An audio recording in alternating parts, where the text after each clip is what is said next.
We're here today to say that our signature on this piece of paper regarding the suit is not just a signature. It's an indication that we're ready to do anything and everything that's necessary to save these jobs in Springfield. We're ready to make sure that the governor listens to what the people have to say, and we keep these jobs in Springfield. Thank you. However, we did not foresee that our governor would decide to move 148 jobs from one community in Illinois to another community in Illinois under the guise of economic development.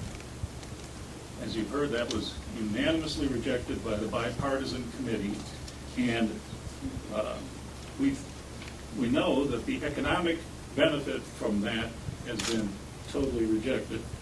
So, typically, if we were here, we would be here to support some powerful new project, some initiative from our governor that would benefit the business community.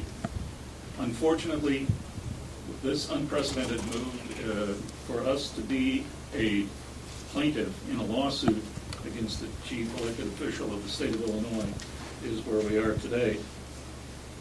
Our pleas have fallen on deaf ears, and this really will have a serious detrimental economic effect on our community, not to be offset by any great economic benefit on Harrisburg.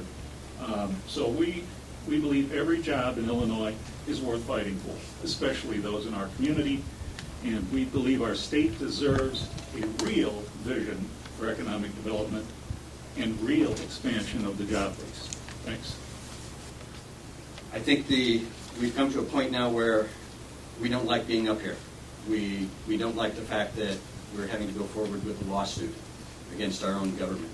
This is a terrible situation to be placed in, but we feel that we need to fight for the principles of common sense, fiscal responsibility, and decency in our government and in the management policies of that government. There's a cloud of moral and ethical corruption that needs to be erased from the way this administration does its daily business. We totally agree with the two main problems driving this debate. We are paying too much money to stay in the annex building, and Southern Illinois does need help building its economic future. We simply feel that the decision that the governor has made is not a right decision. Even in a body of government, there is still right and wrong, and this is wrong. This does not help Southern Illinois. We continue to fight for reason and common sense. We intend to keep our jobs, our families, and our livelihoods intact. Thank you. The legal grounds are multiple. In the complaint, the initial ground for injunctive relief for the wrongful expenditure of public funds is that before the state of Illinois or any part of the state of Illinois can buy real estate, the attorney requires action by the Attorney General.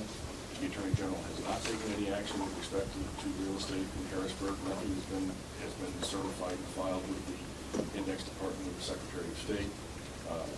So that's ground number one. There are also laws and executive orders which prohibit purchasing real estate locating offices in flood zones, floodplains.